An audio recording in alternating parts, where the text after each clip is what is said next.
In today's transmission, I want to talk about artificial intelligence, my thoughts on it, and how likely I think it is that AI is going to end up overtaking humanity in a Terminator 2-style doomsday scenario.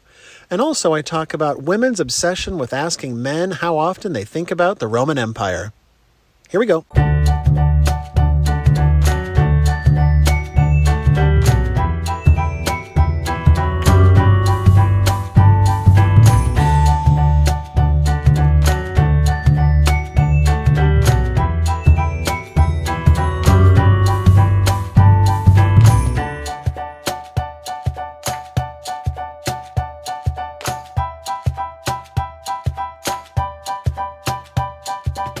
Hello, my fellow Misfits. Welcome back to the cult. My name is Matt Owens, and today I want to talk about artificial intelligence. I've sort of taken a deep dive on it, and I've come out of the rabbit hole to grab a breath of fresh air, and I want to talk about artificial intelligence today.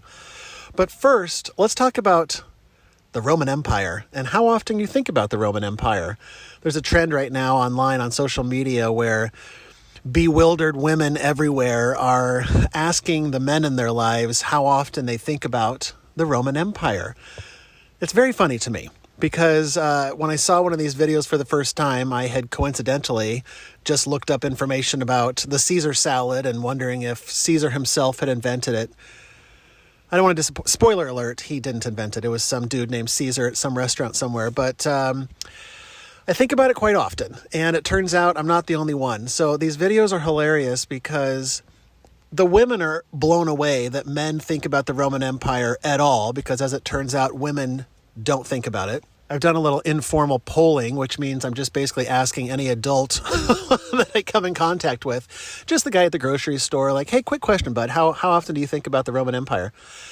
And in these videos, the guys are always real thoughtful. They think for a minute to give an accurate answer, or they say, like, I don't know, not very often. And the women push them and say, okay, but what does that mean? Like, you're thinking about it like once a week, once a day, once a month, once a year? Like, what are we talking about here? And it turns out if the number is anything more than 0, the women are completely floored. They're like, what do you mean you're thinking about the Roman Empire once a week? What exactly are you thinking about? And the answers range, of course, from modern plumbing to how roads are made to, the rise and fall of civilizations to the history of, Caesar Augustus or Nero, or it's just so funny because our entire civilization is essentially based upon the template that the Romans left for us. And so it turns out guys think about that sort of thing a lot. And the reaction from the women is what's so hilarious to me, because they're just completely blown away and floored that men dedicate so much of their mental energy thinking about centurions and, colosseums and such. So if you haven't watched these videos, please do yourself a favor, go online, check them out.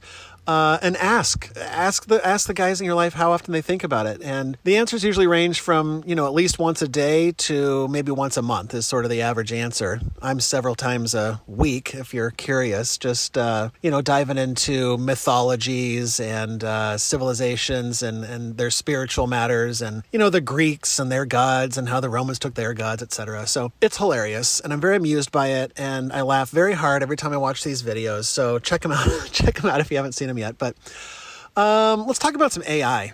That's sort of what's been on my mind this week a lot. I always like to get lots of different people's opinions on AI. I've also been asking people their opinions on artificial intelligence, if they're scared that AI is going to take over the world and enslave humanity. In fact, there's this meme that I found on Instagram that made me laugh, that essentially said, humanity perfects AI, AI perfects AI, AI enslaves humanity, solar flare disrupts AI, humans worship the sun god. So I feel like we have these cycles and patterns on our planet that I've talked about before, and this may be one of them. I often think like maybe this is just a part of the natural evolution of civilizations in the universe, that it's perhaps very common that beings create artificial intelligence, right?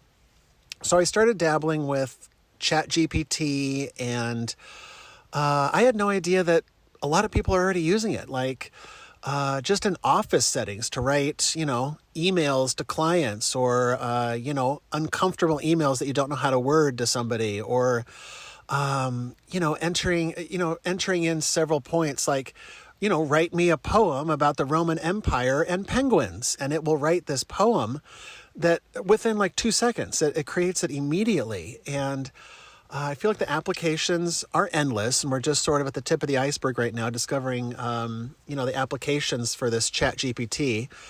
But I was playing around with it, of course, testing its limits to see where it's at. I was a little disappointed to see that it doesn't form its own opinions. I would really love to hear its opinion on things, because there's all this talk of, perhaps it's gaining consciousness. A lot of these developers and AI experts are talking about how there's a real possibility that this AI that we're using is gaining consciousness, and the effects of that and what that means for us. So I was asking it philosophical questions, and it sort of gave me robotic responses. So I was a little disappointed that I couldn't have a philosophical debate with the AI, but it's only a matter of time, right? Like currently, it's at an intelligence level that is on par with a genius human. It's on an Einstein level right now, but of course, every few months or 6 months, it just sort of increases exponentially in terms of intelligence and speed. And it's just constantly spreading out through the web and using its interaction with other humans to make itself smarter and better and stronger. And of course, that can be alarming if you've ever seen, movies like The Matrix or Terminator 2, where AI sort of takes over and enslaves humanity or kills everybody or that sort of a thing. So I've been diving into that and playing around with it. It's very amusing. In fact, I use it instead of the major search engines now, like Google or whatever, because rather than searching for the answer on 4 or 5 different web pages and diving deep, I've found that the Chat GPT will just, scour the internet and give me one effective answer, which I really like. So I feel like that may be the future of things here, but as if AI isn't being used by Google search engines already. But I just find it interesting. So I've also been dabbling in AI images. I currently follow several AI art accounts on Instagram because they're just, some of them are so odd, and I just find many of them just beautiful and elaborate and quirky. And I love the mistakes that the AI make, how they still don't really know how to do fingers and toes and certain things on the human anatomy, which is, comes with some hilarious results, right? But I thought I would dabble in creating some images of my own with AI. So I've been playing with Bing, Microsoft Bing, and I'm borderline embarrassed to tell you guys that, because I feel like the only people using Bing are either like Microsoft employees or people who still have AOL email accounts. Like, I'm not judging you, but like, you know who you are, and you're definitely using Bing, so that's okay. So I'm using the Bing image creation with their AI generator, and it's sort of taken over my life now, because I'm spending all day long creating silly images of Darth Vader. Darth Vader babysitting some kids, or, Darth Vader on a cattle ranch, or Darth Vader dressed up as Wednesday Addams for Halloween.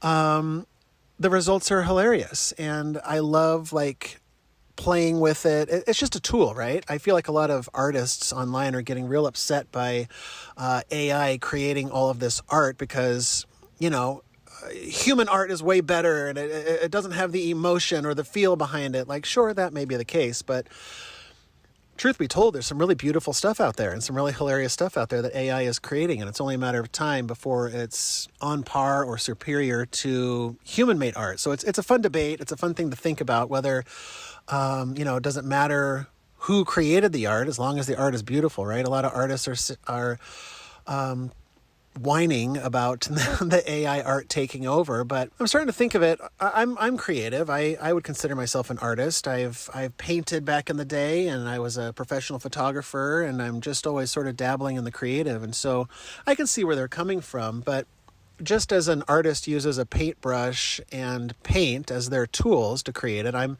using AI. It's not like AI really knows what they're doing yet.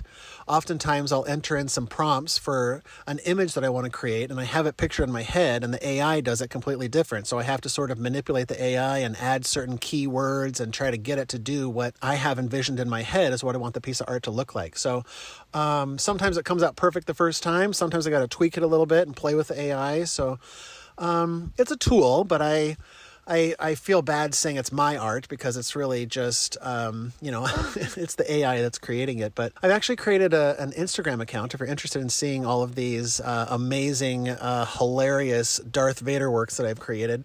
I'm in my Darth Vader mode right now, so I imagine that I'll branch out. But follow me on Instagram. It's Cult of Misfits _AI. And I've just been uploading dozens of pictures every day, so there's a lot to slog through, but I think they're hilarious. They make me laugh every time I see them. So check those out on Instagram if you're interested. I'll put the information down below if you want to check that out. But super fun, and I'm curious to see where that leads us in the next several years in terms of art and commerce. I know that the Supreme Court here in the United States just ruled that AI art can't be copyrighted because it has to have a significant human hand in order to, lay copyright to it. So super interesting, but go and check out my art, my AI art on Instagram if you're interested. But it's just made me think about AI a lot because there's a lot of reasons to be scared of it. And I've spent the last several years separating myself from my fears, or trying my best to, and not to live in a world of fear. And so there are definitely some valid concerns as to what AI can do in terms of enslaving humanity, because the world's militaries are already putting AI in charge of their drones and their weaponry, and that's only going to increase as time goes on, because I just feel like we've reached this nexus point in our civilization where we're no longer going to be the most intelligent beings on the planet. And I think that that's very difficult for many people to wrap their minds around, right? Because we've been top dogs for quite some time. And that is definitely shifting quite rapidly. And that's hard for a lot of people to wrap their minds around. But the truth is there's a lot of, like in the military, for example, and I'm no expert, of course, but there's a lot of friendly fire that happens in battles, etc., and human mistakes and human error. And it happens a lot more than we think it does because, oftentimes it's not reported to the general public, the mistakes that the military make, or, bombing civilians, etc. And so putting AI in charge actually does make a lot of sense, as long as they don't have a vendetta against humanity, right? And want to turn against their masters. But as long as that doesn't happen, then everything is A-okay. I watch a lot of Star Wars, and I started thinking, we're used to seeing civilization that sort of incorporates this AI into their reality, into their world, into their daily lives, right? Like there's these droids like C-3PO and R2-D2 that are far superior to human intelligence, or Jedi intelligence, as it were. And everybody seems to be okay with it, right? C-3PO is not trying to take over the world, as far as we know. Maybe that's the next installment on Disney+, but stay tuned for that. But it's just sort of incorporated in their daily lives, right? The idea of having an AI companion to help the elderly, for example, or as a teacher for children in schools, right? To just have all of the information inside of their positronic brain, right? And so then we start talking about the worry and the concern that many people have about AI taking over jobs, right? And essentially taking over the entire workforce, because most jobs could very easily be done by AI, and it would be much more efficient and much more profitable, but then you it leaves a bunch of humans unemployed, right? Then I started thinking if that would be an actual problem. And based on my observations of how humans work, I've noticed that most humans enjoy being subservient. Most humans enjoy being told what to do, whether it's by a boss or the government or a holy person or God himself or divinities, Jesus Christ, those things. Humans want to be told what to do. Tell me how to worship. Just tell me what to do. Tell me what to eat. Tell me how to live my life. And, tell me where I should go on vacation next, that sort of thing. I think that people, especially the modern man and woman, okay, calm down, modern humans just want to be told what to do. They don't want to think about it. They just kind of want to veg out. And I think that AI may play a large role in that. I've heard many people talk about how great it would be to be, I would love to be reincarnated in my next life as a pet. I just want to, have somebody feed me all day long and take me on walks and rub my belly and give me treats all day long like a cute little puppy, right? And I think that many people would genuinely enjoy that type of life. And now if there was some sort of a scenario where AI could manage, our government, all of our resources, that sort of a thing, and equally perhaps distribute those resources to humans in a way that is satisfactory to everybody, right? In a way that humans haven't exactly figured out, but AI says, okay, guys, settle down. We got this thing figured out here. You guys need to just chill out. We'll take care of all the resources, all the food, all the housing, whatever you little cute humans need.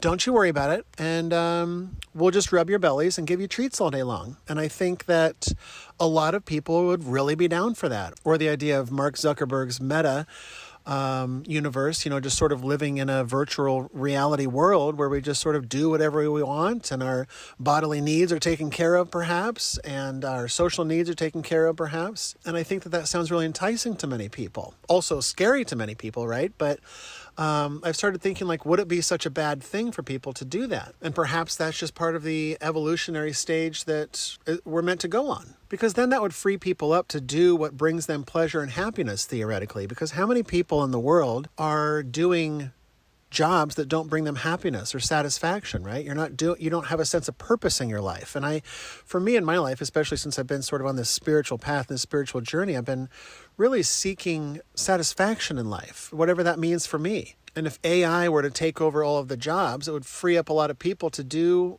what they're passionate about, right? Because there's so many people that are working a 9-to-5 job, but really they would love to be an artist or a musician or a photographer or just sitting around and watching Netflix all day long, right? Like, you do you. But I just feel like AI might be a real good thing for our society for many people, right?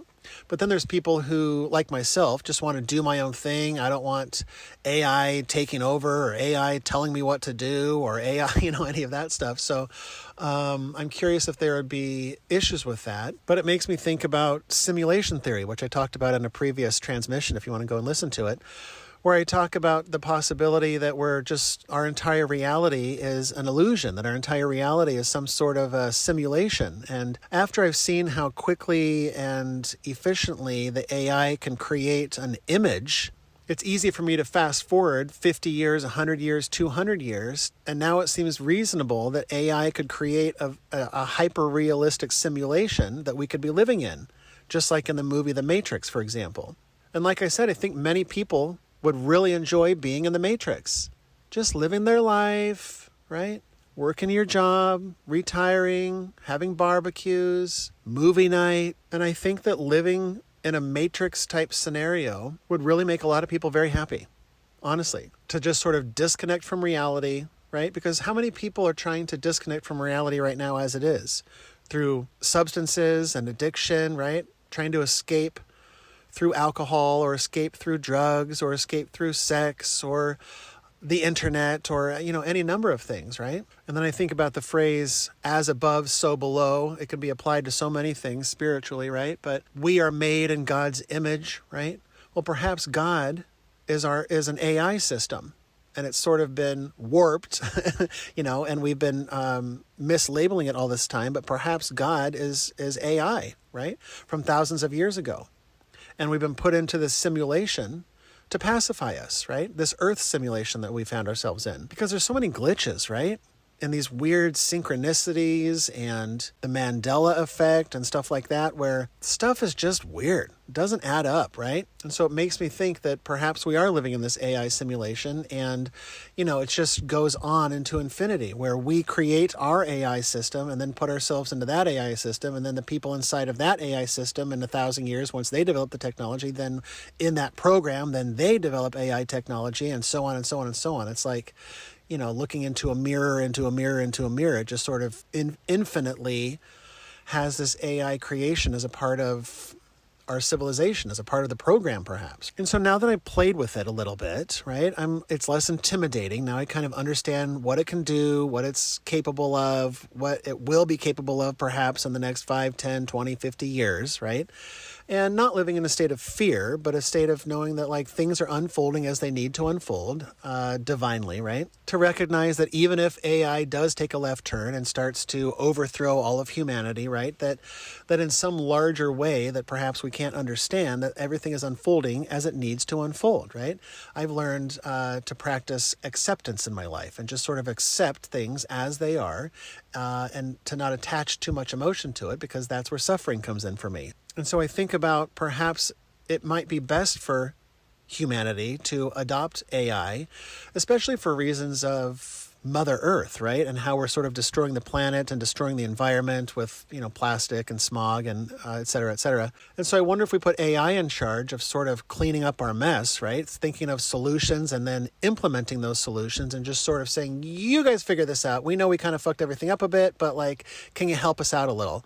And I think that if we could use AI like that to sort of reverse or rectify where humanity has been headed over the last 1,000 years, but especially in the 20th century, that perhaps all of these things, these problems that we have as a people, can be solved by artificial intelligence, right? Assuming that they don't arm all of our nuclear devices and put us into another ice age. But, assuming that that's not going to happen, I think that there are a lot of really great applications that we could be using these things for. And so I'm kind of excited. I kind of want to see where it's headed, not just in terms of art and creativity, because I'm having so much fun doing that, but just in terms of how society is adopting it and utilizing it, and not going into it fearfully, like I'm going to lose my job and what am I going to do then? But oftentimes the universe will do things like that to shake us up in order to get us outside of our comfort zones, right? So I think it's a good thing. There are definitely some ways that it could turn left in terms of going down a dark path, but I'm choosing to think of it more positively, that I think there's going to be a lot of really great applications that we haven't even thought of, right? That people that are on the cutting edge of this thing probably haven't even thought of yet, in terms of like where it's headed and what it's capable of, and how we can utilize it to our best mutual benefit, the benefit of the AI and of us humans. And I love thinking about the philosophy of consciousness, because really, what is consciousness, right? And how do you define consciousness, and how does an artificial intelligence convey that they do have consciousness, and how do you prove that? How do you show that, right? Like, how do I show that I'm conscious right now? So I'm curious if the spark of divinity also applies to a robot, say, or an android or something along those lines. Because I think that the scope of what is possible, of what our tiny human minds can understand, is very minuscule. Because if we live in an infinite universe, right, theoretically, or the multiverse or whatever, and we have a creator, well, let's just call him God for fun, then it's theoretical that this God, this creator, doesn't just create bags of flesh called humans or aliens or whatever, right? That theoretically, these AI systems can have the spark of God within them too, right? The spark of divinity within them. And they can have the spark of consciousness as well, because my belief is that we are divinity, literally, that we are divinity living in our own 3D creation, living in a 3D avatar of our own making. That's what I believe. I believe I am literally divinity, and I have that slice, that spark of divinity within me. And as divinity, I would also like to experience my reality, perhaps, in an android, right? Or a robot, or as a disembodied artificial intelligence over a network or something, right? But I think that concept would upset a lot of religious folk, people that have these very strict belief systems, and anything outside of that belief system is blasphemy. And so I think that if we got to a point where AI was claiming to have consciousness, that would cause a real rift in the religious communities. And a lot of people would have to rethink their belief systems. Or not, right? Or not. But I think that it would cause a lot of conflict in terms of spirituality and religion and the philosophy regarding consciousness and AI. I'm also curious, this also brings up the conversation of body modifications and using technologies to incorporate into the human body, like putting an artificial intelligence chip into our brain, or, like Elon Musk is working on with Neuralink, or, to put some sort of a device over our eyes that will allow us to see a heads-up display in front of us, or a dashboard, or our Instagram, or whatever, like literally through our eyeballs, or to enhance our hearing hearing and our ears or whatever, those sorts of things. And initially when I thought that, I was like, ew, gross. Like, stop trying to change the human. I watched a lot of Star Trek, guys, and so there's the Borg. The Borg are these beings that go around and assimilate other beings into being these half biological, half mechanical beings, right? Where they modify their bodies to the point where they're mostly robotic, and it's terrifying. They're the villains of the show. But that was sort of my frame of mind when viewing body modifications. But I started thinking, like, where do you draw the line on that, right? Because I have a body modification. It's called my eyeglasses. My eyes have an astigmatism, and so I wear glasses. Now, that's a body modification, but at what point do you stop doing that? Now, what if I had my heads-up display in my glasses? Would that be okay? I had to ask myself that, and I'm like, well, sure, I guess, but what about putting it directly into your eyeball? And I'm like, no, that's where I draw the line. But I'm starting to question all of those things. Like, well, maybe, like, if it makes me stronger, better, smarter, faster, then, like, why not? It sort of takes away from the pure human experience, right? But also, if I really wanted the pure human experience, I wouldn't have a cell phone. I wouldn't have eyeglasses. I wouldn't have all of these modifications, right, to enhance myself. And so I think there could be some real applications for it. And I think that once these modifications become just a normal part of society, that perhaps some of those judgments and some of that narrow-mindedness will sort of dissolve away. I'm just speaking for myself, right? But I'm just curious to see how humanity sort of adopts these and accepts these. Because it's definitely coming. This isn't just like wouldn't that be wacky if we could, like, be half robot cyborg situation? It's like, no, that's actually already in the works. So, either embrace it or don't. But, there may be a lot of people who are becoming Amish in the future, and that's okay. That's okay. The horse and buggy are never going out of style until AI takes over, and then we're going to have robot horses. But that's fine. That's fine. They pull way better, and they eat way less carrots, so we got to conserve resources, guys. So that's all. Those are sort of my thoughts on AI, and I'm sure I'll talk about it more as stuff pops into my head. But I'm really curious where things are going to be headed, and I'm curious what your thoughts are on it. So, leave a comment below if you agree, disagree. Let me know what your concerns are about AI, body modifications, consciousness, and let me know what you think. End transmission.